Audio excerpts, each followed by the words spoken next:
Hey everyone, welcome back to the channel. My name is Tori if you're new here, and today I'm going to talk about some things that I've been stockpiling this week that I think is attainable and budget friendly for everyone. You will have to forgive the setup. We are working with a newborn fighting sleep right next to me here, so if you hear that or maybe my voice sounds a little softer, I'm going to try and edit it to get it back up there for you, but yes, we are working with what we have today. If you are new here, hi, hello. My name is Tori. I teach you how to be prepared on a budget. So we really have been taking a deep dive into different ways to be prepared. And I have my reasons for being prepared. I'm sure all of you do as well. I have constant scenarios running through my head, and it used to be overwhelming, but now I just see it as practice. So we are prepared for just about anything. It could be job loss. It could be a food shortage, which we have been seeing. It could be just a terrible gardening season. Just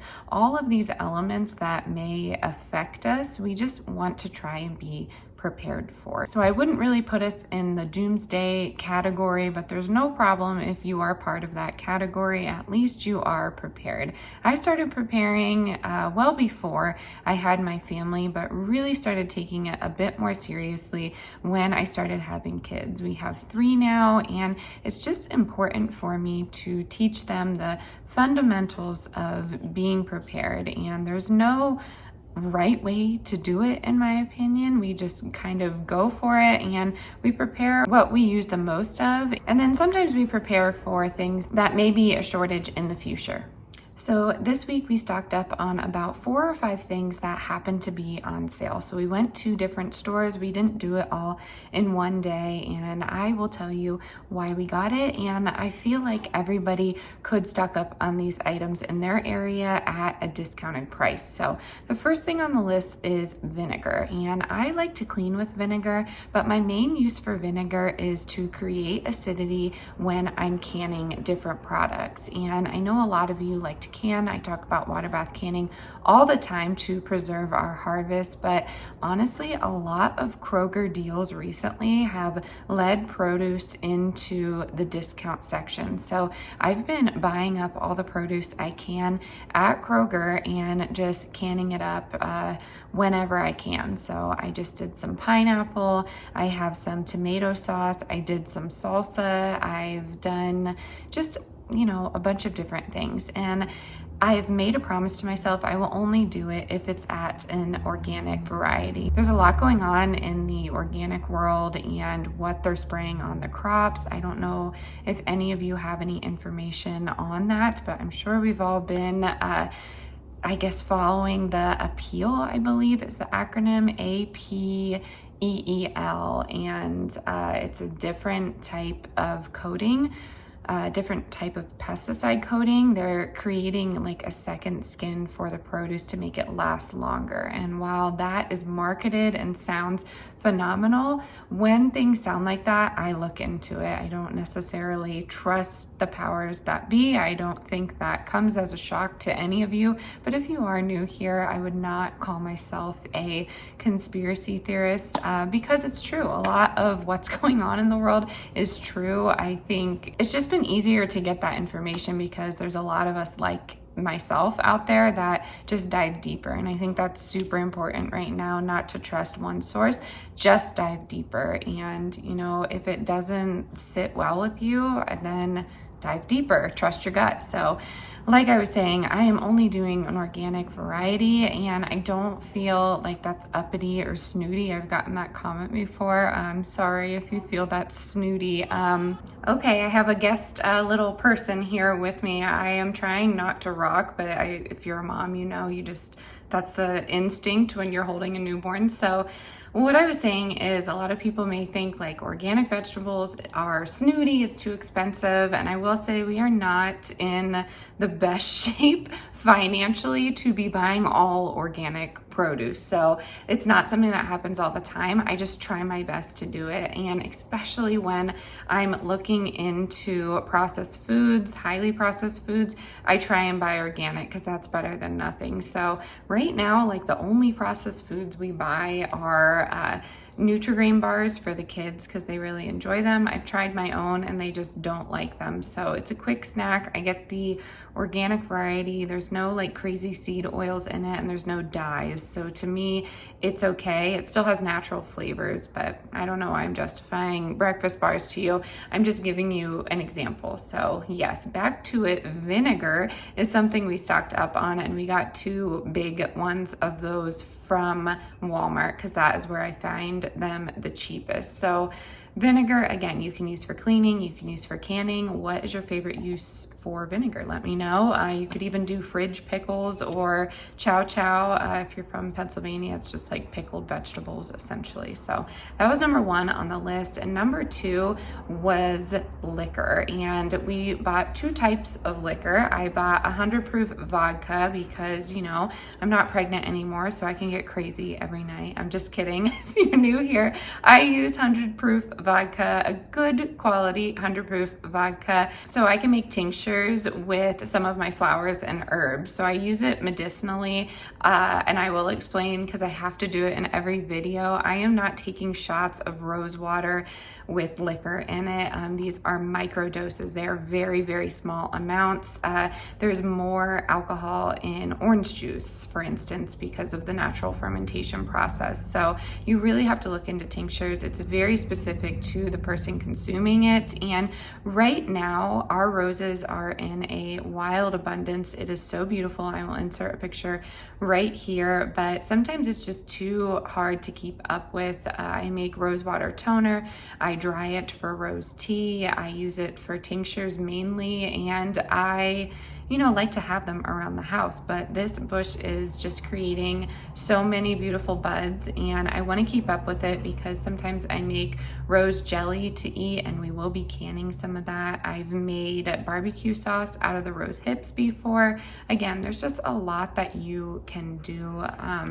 And if you want to see a video on that, you have to look into my emergency preparedness playlist, and I have a rose tincture video, and that kind of goes over the benefits of it. I use it specifically for anxiety if I'm taking it medicinally. Otherwise, it has like a sweet floral flavor to it. So we stocked up on 100 proof vodka, and then I got some bourbon on sale, and that's strictly for bartering purposes. You can use bourbon to cook with, you can drink it if you want to, but I like to have liquor on hand to barter with. And I took a tip from a lot of you. I ended up just getting a 5th, and then I got little tiny bottles of liquor, and I've never thought about that. I feel like I'm the queen of bartering when it comes to our neighborhood. I really like to make a connection that way. I feel like a sense of community is super important, and I am surrounded by the elderly, and I don't say that, to complain or anything, but I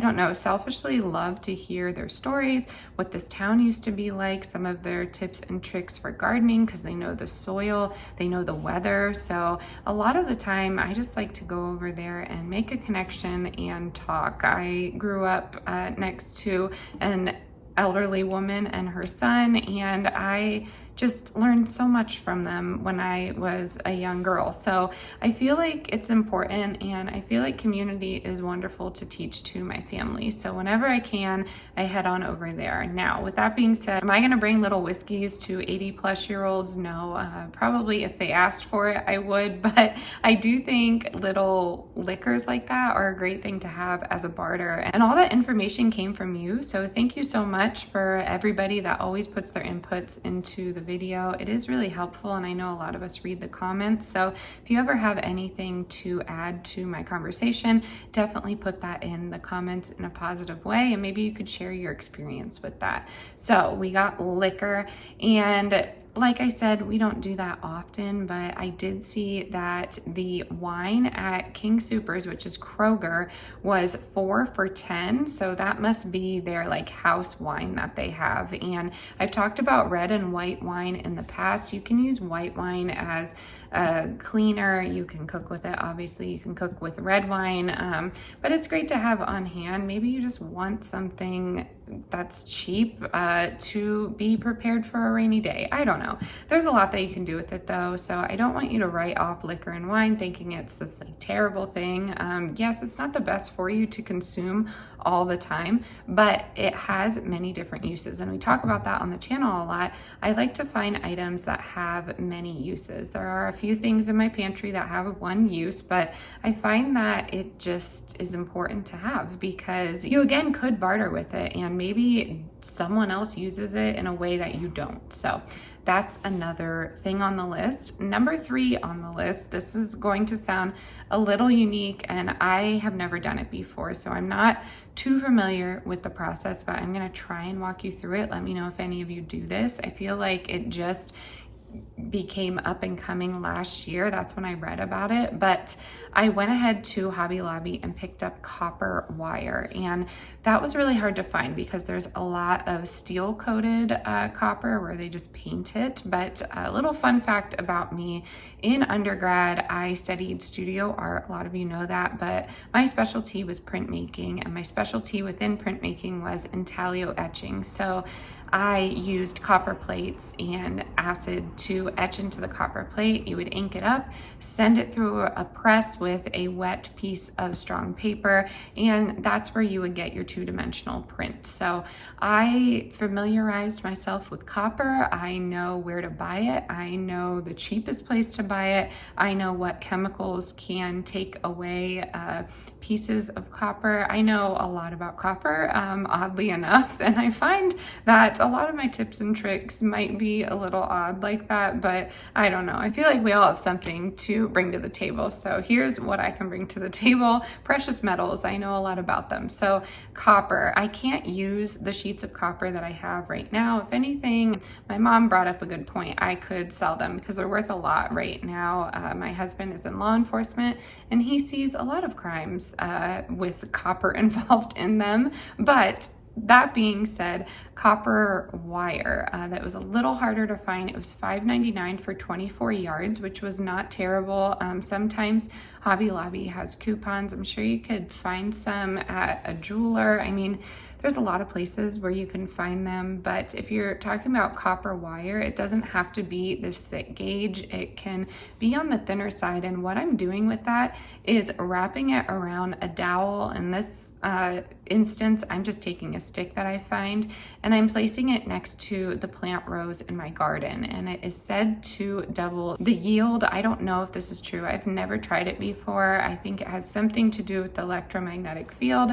I'm not sure though, but you need to point it up. I will insert a picture here because again, I've never tried it, but I want to try it. I want to see if it works. If anything, we get tomatoes the most out of our garden. We have the most use for it. So I'd love to try it on the tomato plants, but if that works, then I start seeing that there's an increase in yield, which I could see in about a month or so, then I'm gonna put those babies next to all my plants. So I'm very excited for this experiment, but I was on the hunt for copper wire this week because I knew it would be inexpensive for a lighter gauge, but it really depends the area you're in. So I suggest everyone stock up on that if they have a garden. I have seen videos of it working, but again, that's just the media and social media. So it could be, you know, someone trying to sell something, but I don't know what they would gain out of that. So that was the third thing we stocked up on this week. All right, and then the fourth one I stocked up on this week was something for my husband, and this is always going to be a hot button issue, but I'm going to talk about it. We stocked up on ammo for guns, and if you're not in the United States, then sorry if you can't own them, but we support them, and if you know how to use them responsibly, then it's okay to have them, in my opinion. I know there's just so much debate about guns, but yeah, like I said, I've made my opinion known about it, and I've lost some people throughout the years, but you know, it is what it is. I think it's important, especially in a prepping scenario. I get comments a lot saying, I'm gonna come take your preps, or someone's gonna take them. Most people that are prepared have a way to protect their preps. I'm not saying that is our go-to, but it's important to be able to protect your family. It's important to be able to defend your family. And I know I'm gonna get arguments in the comments, but I'm just gonna leave them. I'm okay with it.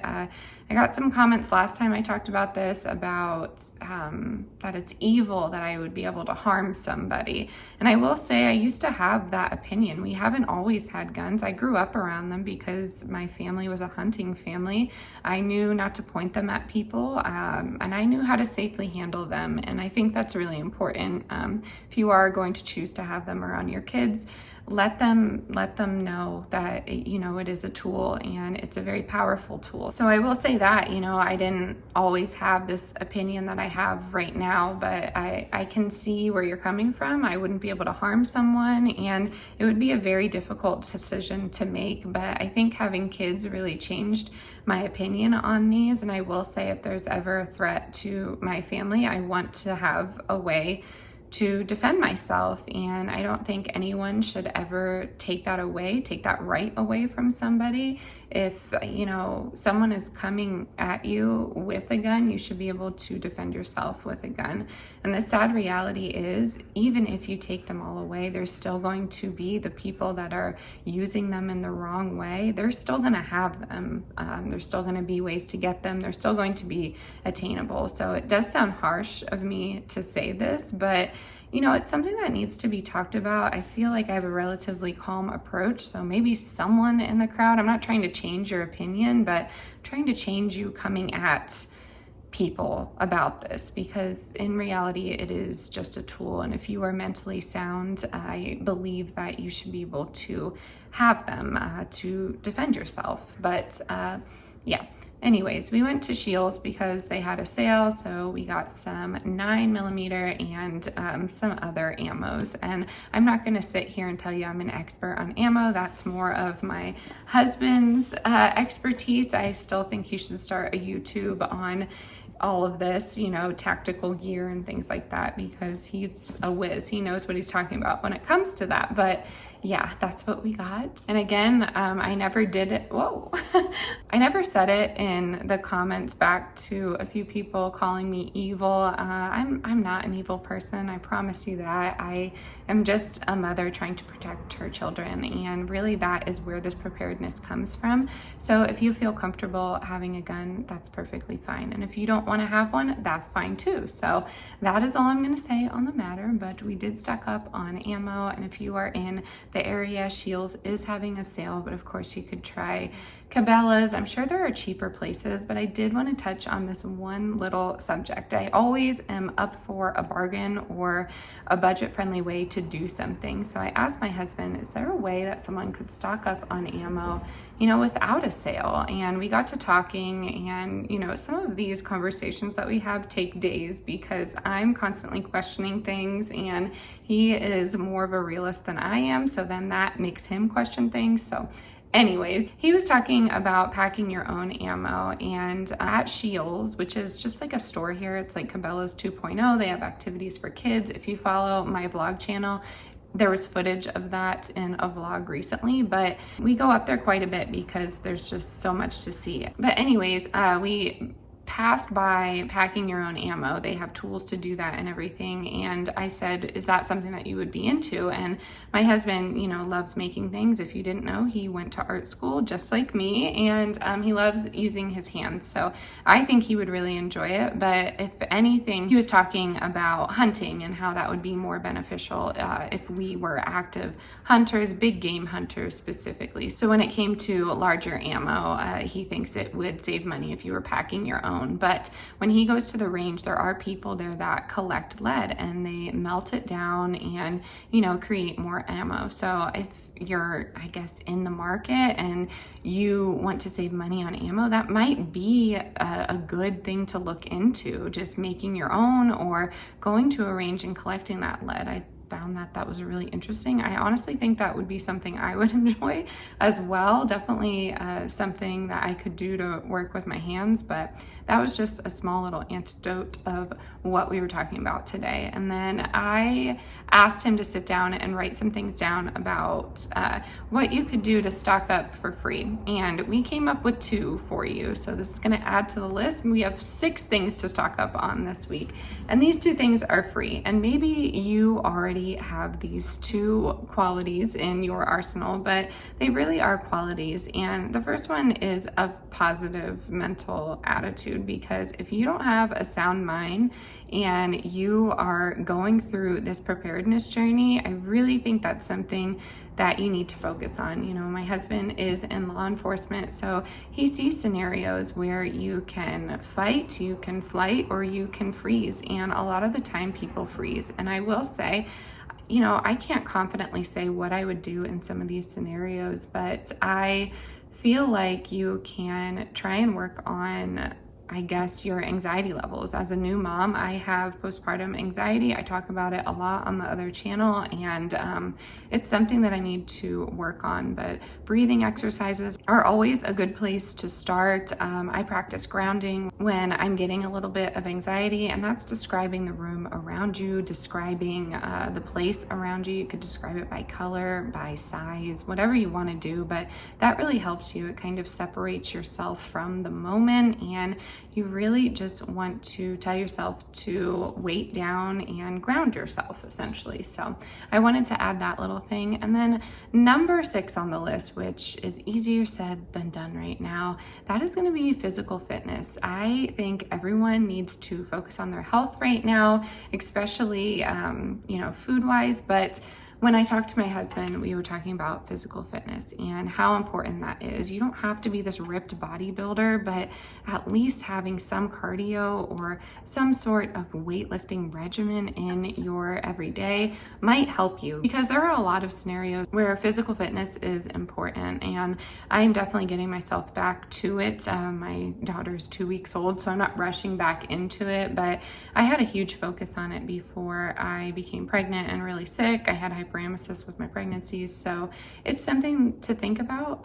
Even just walking every day or just trying to get your heart rate up, I feel is really important, and it's important for all ages, all sizes.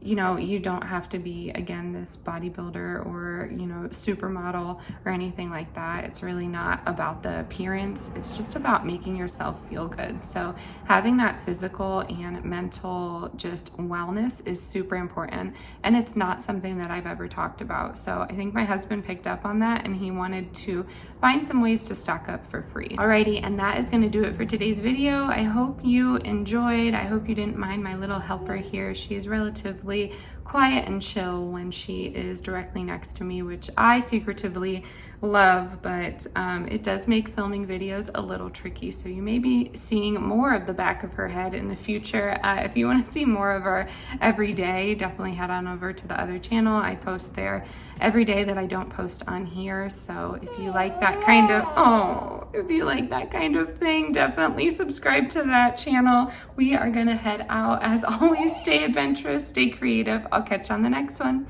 Bye, everyone.